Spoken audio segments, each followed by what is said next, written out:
Welcome to Bangladesh first sneakers podcast show powered by নিউকি। And সাথে আছি আমি তানভীর ওয়াহিদ, এন্ড আমার সাথে আছে আশিক ভাই এন্ড জুবাইর ভাই। ভাই কেমন আছেন? আলহামদুলিল্লাহ ভালো আছেন। কেমন লাগতেছে পডকাস্টে আসে? স্নিকার্স পডকাস্টে ফার্স্ট টাইম একটু নার্ভাস বাট ভালো লাগছে। বাংলাদেশে যেহেতু এটাই প্রথম আমরা শুরু করতে যাচ্ছি, ইনশাআল্লাহ আমরা এই স্নিকার কালচার এবং স্নিকার কমিউনিটিতে আর ভালো কিছু। তো একটা জিনিস বলে রাখি, আমরা এই পডকাস্টে স্নিকার্স বিষয়ে, স্নিকার্স এর pro and cons and overall release date, history সবকিছু নিয়ে আমরা এই স্নিকার্স এর পডকাস্টের পুরো জার্নিটাতে আমরা আলোচনা করব। তো আজকের টপিকটা হচ্ছে আমাদের বগুড়াতে যখন আমরা একটা শোরুম দিই, তখন আমাদেরকে একটা কাস্টমার বলছিল যে ভাই, আপনাদের স্নিকার্স এন্ড বাইরে যেগুলা বাটা বলেন বা অ্যাপেক্স বলেন, এদের তো সবগুলো প্রাইস সেম, তো আপনাদের কাছ থেকে কেন নেব? তো এই বিষয়ে ভাই আপনার কি মতামত? কেন একটা কাস্টমার কেন আমাদের কাছ থেকে স্নিকার্স নেবে, বাইরে না নিয়ে? আমাদের আসলে এগুলা চায়না থেকে ইম্পোর্ট করা হয়, এগুলার কোয়ালিটি অনেক ভালো।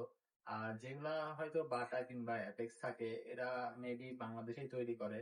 আর আমাদের প্রোডাক্ট গুলা আসলে বাইরে থেকে আসে, তো ওগুলো অনেক সুন্দর, কমফোর্ট হয় এবং লং লাস্টিং হয়।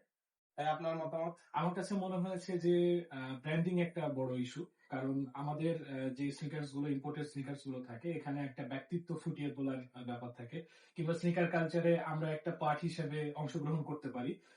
আর যেগুলো আমাদের লোকালি যে স্নিকার্স গুলো তৈরি করা হয়, সেখানে ডিজাইনের খুব একটা আমরা তারতম্য দেখতে পাই না, যেগুলো আমরা কিন্তু ইম্পোর্টেড এবং ব্র্যান্ডেড স্নিকার্সে খুঁজে পাই।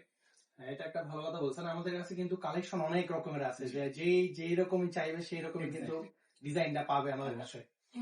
আচ্ছা, তো আমাদের আরেকটা মোস্ট কমন কোশ্চেন যে ভাই, কপি স্নিকার্স যেটা আমরা আর কি, আমাদের এখানে তো অথেন্টিক নাই, তো কপি যে বিষয়টা, তো কপি স্নিকার্স কেন মানুষ পরবে আর কি, বা কপি স্নিকার্সটা মানুষের লাইফে কিভাবে ইমপ্যাক্ট করে, এটা সম্পর্কে কিছু বলুন।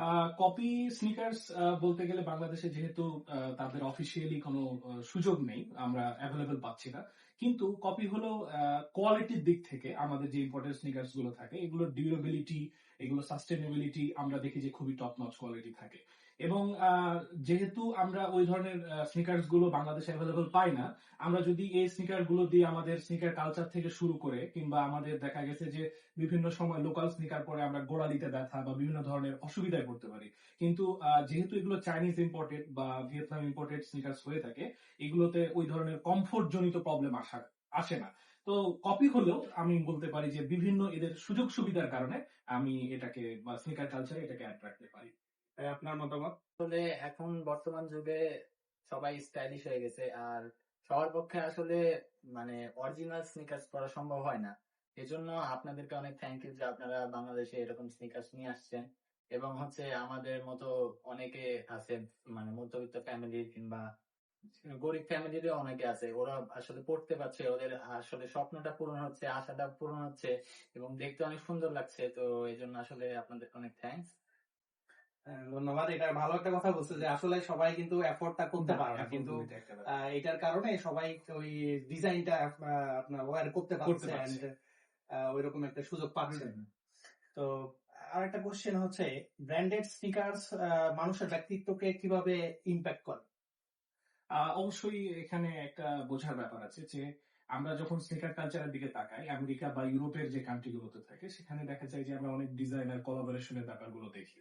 তো এই ডিজাইনার কোলাবোরেশন থেকে শুরু করে বা বিভিন্ন মডেল, যেগুলো আমরা সেলিব্রিটি কোলাবোরেশন দেখে থাকি, এই ধরনের এক একটা কালচারের সাথে কিন্তু একটা ইম্প্যাক্ট ফেলে। ইভেন এই স্নিকার্স গুলো আমরা দেখি প্রত্যেকটা ফ্যাশন উইকে বা বিভিন্ন ধরনের মডার্ন যেই ড্রেস ডিজাইনাররা রয়েছে তারা ইউজ করে বা সেই ধরনের কার্যক্রমের সাথে যুক্ত থাকে। আমার মনে হয় যে এটা একটা দিক যে কালচারালি এবং আমরা আপডেটেড যে ব্যাপারটা, সেটা স্নিকার্স এর ক্ষেত্রে আমাদের প্রভাব ফেলতেছে। কেন আমি আরেকটা জিনিস অ্যাড করতে পারি যে এই ব্র্যান্ডেড স্নিকার্স পরলে কিন্তু মানুষের কনফিডেন্সটা অনেকটা বৃদ্ধি পায়। কারণ আপনি যখন একটা সিম্পল কোথাও যাবেন, কোনো ইভেন্টে গেলেন বা কোনো প্রোগ্রামে গেলেন, তখন মানুষ কিন্তু আপনার আউটফিট দেখে প্রথমে জাজ করবে। তো তখন যদি আপনি একটু ব্র্যান্ডেড কোনো কিছু পরেন, ওখানে কিন্তু আপনার একটা কনফিডেন্সটা আলাদা থাকবে, এন্ড মানুষও কিন্তু আপনাকে একটা ভ্যালু প্রদান করবে। তো এইটা একটা আমার মনে হয় যে একটা বড় দিক ব্র্যান্ডেড স্নিকার্স পরার ক্ষেত্রে। আরেকটা জিনিস যে অনেকে বলে যে ভাই এগুলো তো কপি স্নিকার্স, তো কপি স্নিকার্স নিয়ে এত হাইপ কিসের জন্য? মানে অরিজিনাল স্নিকার্স বা কপি স্নিকার্স, এই দুটা নিয়ে অনেকে করে যে কপি স্নিকার্স কেন পরবো, আমরা অরিজিনাল স্নিকার্স পরবো, যদি পড়তেই হয় তো এইটা যে অনেকের ম্যাক্সিমামই দেখবেন যে অনেকে এটা নিয়ে হাসি তামাশাও করে যে ভাই আপনাদের যদি এগুলা কপি, আপনারা এগুলা এত ভাব নিচ্ছেন, এত ই করছেন, তো আপনাদের তো কপি। তো এই জিনিসটা আপনারা আবার কিভাবে দেখতেছেন? আমার মনে হয় যে সারা বিশ্বেই, শুধু বাংলাদেশ বলে না, গোটা বিশ্বেই স্নিকার উৎপাদনের পর থেকেই কিন্তু কপি স্নিকার সেল হয়। তবে বাংলাদেশে অনলাইনে কপি স্নিকার্স হাইপ ওঠার পরে বা বেশ কিছু বছর থেকে লক্ষ্য করা যায় যে কপি স্নিকার্স এর প্রতি একটা অনীহা কিংবা রোস্টিং বা বিভিন্ন ধরনের কন্টেন্টের কারণে এই ব্যক্তিত্বটা ফুটে আসছে যে কপিটা ব্যাপারে একটু মানুষের অনীহা। কিন্তু যদি দেখা যায়, ডাটা অ্যানালাইসিস করে বোঝা যায় যে গোটা বিশ্বেই কিন্তু একটা বিশাল অঙ্কের কপি স্নিকার্স এর মার্কেট আছে, সেখান থেকে সেল হয়। ইভেন খোদ আমেরিকাতেই বিভিন্ন ধরনের অরিজিনাল ব্র্যান্ডের সাথে কপি স্নিকার্স গুলো অ্যাভেলেবল থাকে, পাওয়া যায়। তো যদিও এটা দেখা গেছে যে অনেকের কাছে অনীহা, তবে এটি এফোর্ড যেটা করার একটা ব্যাপার রয়েছে, কালচারের সাথে মিক্স হওয়ার ব্যাপার আছে। আপনি যেটা বললেন কিছুক্ষণ আগে যে একটা কনফিডেন্ট বুস্টের একটা ব্যাপার আছে, সবকিছু মিলিয়ে মনে হয় যে কপি স্নিকার হলেও কিছু মানুষের অবশ্যই পজিটিভ নেগেটিভ চিন্তা ভাবনা থাকবে, বাট এটার একটা ভালো ইম্প্যাক্ট আছে। আপনার কি মনে হয় আশিক ভাই? আসলে এটা ট্রোল করার কিছু নাই। স্নিকার্স তো আসলে আমরা ফ্যাশনের জন্য পরে থাকি, আমাদেরকে যেন ভালো দেখায় এই জন্য আমরা পরে থাকি। তো আমাদেরকে যেন সুন্দর লাগে এই জন্য আমরা স্নিকার্স নিয়ে থাকি। আর দেখা যাচ্ছে যে একটু আগে বললাম যে সবার সামর্থ্য থাকে না। এখন সাপোজ আমার বাবার অত টাকা নাই কিংবা আমার অত টাকা নাই, তো আমি তো অরিজিনালটা নিতে পারবো না। তো সেক্ষেত্রে দেখা যাচ্ছে যে আপনারা যে কপটা নিয়ে আসছেন এটা আমরা এটা পড়তে good পারছি, হ্যাঁ, একটা ভালো চয়েস করতে পারি। আর দেখা যায় বিভিন্ন সেলিব্রিটিদেরকে দেখি, ওদেরকে আসলে আমাদেরকে ভালো লাগে দেখতে। তো আমরাও চাই যে আমাদেরকেও সুন্দর লাগবে এগুলো পড়লে। তো কপি আর কি মোটামুটি ভালোই হয় কপি। তাছাড়া আমি একটু অ্যাড অন করতে চাই, বাংলাদেশে যদি এই স্নিকার গুলোর অরিজিনাল স্নিকার সেল হতো, তাহলে আমরা দেখা গেছে যে একটা ডাইরেক্ট কম্পারিজনে যেতে পারতাম। বাংলাদেশে ঢাকাতে একটা নাইকের শোরুম অরিজিনালি অরিজিনাল অ্যাভেলেবল ভাবে হয়তো হচ্ছে, বাট ওটা যদি কিন্তু ওখানে মেবি এত কালেকশন বা মডেলস নেয়। এখন আগে আমাদের যে ওই টার্গেট একটা প্রাইসিং থাকে বা আমাদের যে এফোর্ড করার একটা ব্যাপার থাকে, এই সব মিলিয়ে যদি তারা অ্যাভেলেবেল হতো তাহলে আমার কাছে মনে হয়। কিন্তু মানুষের অবশ্যই একটা শখের ব্যাপার আছে, হ্যাঁ, মানুষ বাইরে যায়, আমাদের অনেক প্রবাসী ভাইরা আছে যারা বিদেশে থাকে, তারাও কিন্তু ওই আমাদের বাংলাদেশ থেকে প্রচুর পরিমাণে এই প্রোডাক্ট গুলো কিনে নিয়ে গিয়ে বাইরে গিয়ে ইউজ করতেছে।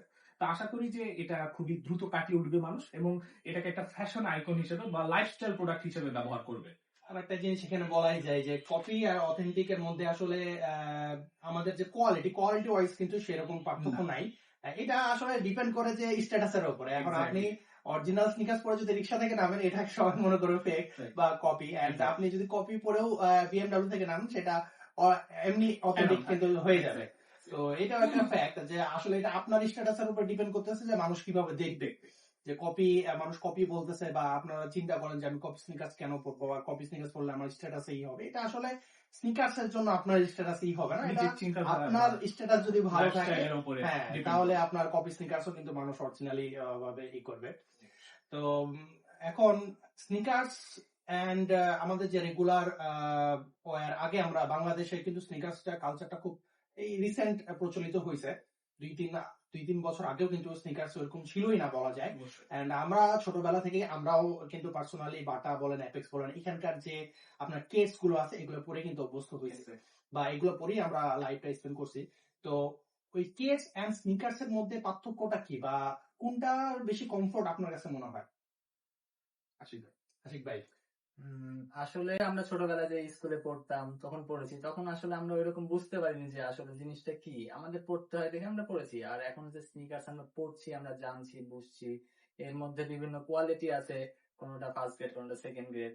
তো আসলে যেগুলা মানে বেশি ভালো হয় সেগুলা পড়তে আসলে ভালো লাগে। আর যেহেতু এগুলা বাইরের থেকে আসে, এগুলো অবশ্যই কোয়ালিটিফুল, আমাদের দেশের পণ্য থেকে অনেক ভালো। আর এটা পরে আর কি সব জায়গায় যাওয়া যায় আর কি, কমফোর্ট হয়, রেগুলার ইউজ করা যায়। এতটুকুই।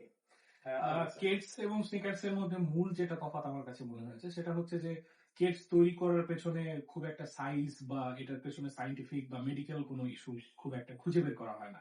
কিন্তু আমাদের স্নিকার গুলোর দিকে দেখা যাবে যে ব্র্যান্ডরা বেশ পরিমাণের R&W করার পরে, এটার ব্যাপারে রিসার্চ করার পরে এগুলোকে মডেলটা বের করে নিয়ে আসে। এবং রিসেন্টলি আমরা নিউকি মাইন্ডের কথা বলতে পারি, যেটার পেছনে প্রায় 10 বছর ধরে নাইকি এর পেছনে কাজ করেছে এবং রিসার্চের পরে আমরা একটা প্রোডাক্ট হাতে পেয়েছি। তো কিডস এবং স্নিকার্স এর তফাৎ এটাই যে এটার পেছনে একটা রিসার্চ আছে, মডেলের বিভিন্ন রকম, এবং কিডস এর মধ্যে খুব একটা তারতম্য দেখতে পাই না, বাট স্নিকার্স এর মধ্যে আমরা দেখতে পাই বিভিন্ন ধরনের মডেলস এর সাথে সাথে মানানসই পায়ের সাথে বা আমাদের যে অ্যাক্টিভিটিস এর সাথে যোগ করে তারা মডেল দিয়ে থাকে। যেমন রানিং, জগিং, জিমের জন্য আলাদা স্নিকার্স, কিংবা আমরা দেখা গেছে লাইফস্টাইলের জন্য আলাদা স্নিকার্স, কিন্তু কিডস এর মধ্যে এরকম ভ্যারিয়েশন থাকে না, আমি যেটা মনে করি। আচ্ছা, আজকে লাস্ট কোশ্চেন, যে স্নিকার্স এর ভালো এন্ড খারাপ দুইটা দিকই আমার মনে হয় আছে, সবকিছুরই কিছু ভালো কিছু খারাপ দিক থাকে। তো আপনাদের মধ্যে স্নিকার্স কপি, অবশ্যই আমরা কপি নিয়ে যেহেতু কথা বলতেছি, তো আমরা কপির স্নিকার্স এর মধ্যেই ভালো এন্ড খারাপ দিকগুলো আজকে একটু যদি জানার চেষ্টা করি। তো জুবাইর ভাই, আপনার কাছে কি মনে হয় যে আমাদের যে কপি যে ভেরিয়েন্ট গুলো আছে বা এগুলো যেভাবে মেড হয়, এদের মধ্যে ভালো দিক কোনগুলো এন্ড খারাপ দিক কোনগুলো আপনার কাছে মনে হয়? অবশ্যই প্রত্যেকটা জিনিসের ভালো এবং খারাপ দিক থাকবেই। আর যেহেতু আমরা শুরুতেই বলেছি যে আমরা কপির বিষয় নিয়ে আলোচনা করেছি, তো যেহেতু কপির বিষয়ে আলোচনা করেছি, এটা যেহেতু অরিজিনাল না, তাহলে অনেক মানুষের কাছে দেখা গেছে যে যারা স্নিকার সম্বন্ধে বোঝে না, তারা ফার্স্ট টাইম অনেক কাস্টমার দেখা গেছে যে প্রতারিত হয় কপি এবং অরিজিনালের মধ্যে তফাৎটা না বুঝে। ইভেন এখানে সব থেকে খারাপ দিক আরেকটা আছে যে প্রাইসিং।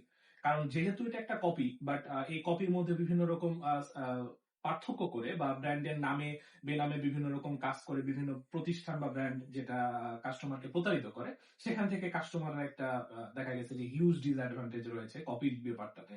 তৃতীয় খারাপ যেটা দিক আছে যে অনেক সময় এই স্নিকার্স গুলোর লোকাল কিছু কপি তৈরি করা হয়, এবং এই লোকাল কপি গুলো তৈরি করে এতটাই দেখা গেছে যে কম দামে বিক্রি করা হয়, এবং সেটা পায়ের জন্য ক্ষতিকর, এবং একটা কাস্টমারের মনে ছাপ ফেলে দেয় যে এই কপি জিনিসটা ব্যবহার করবো না।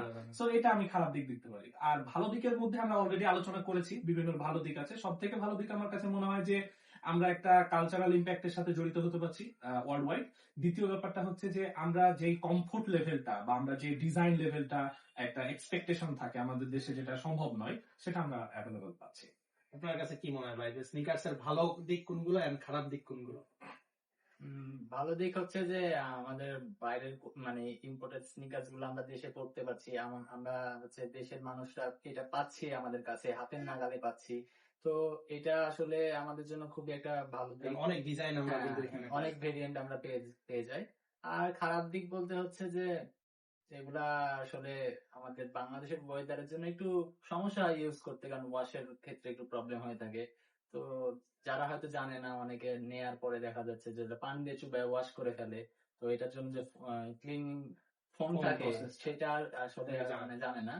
আর আমিও আপনাদেরকে রিকোয়েস্ট করবো যে আপনারা এরকম ফোম কিংবা আদার্স যেগুলো জিনিস আছে এগুলো নিয়ে আসবেন এবং আমাদের সকলের মাঝে এটা ছড়িয়ে দিবেন, আর আমাদের যেন সকলের এটাতে অনেক ভালো হয়, আর আমরা যেন স্নিকার্স বেশি বেশি ইউজ করতে পারি। অবশ্যই আমরাও চাই যে স্নিকার্স যেন মানুষ লং টাইম ইউজ করতে পারেন, এটা যে বেনিফিট গুলো আছে এগুলো কিন্তু যেন সবাই ইউজফুল ভাবে এটা যেন করতে পারে। তো যাই হোক, আজকে এই পর্যন্তই। আমাদের স্নিকার্স এর প্রথম এপিসোড আজকে এখানে শেষ হচ্ছে। নেক্সট আমরা স্নিকার্স সম্পর্কে বা স্নিকার্স এর হিস্টোরি নিয়ে অনেক কিছু আরো আলোচনা করবো। Thank you.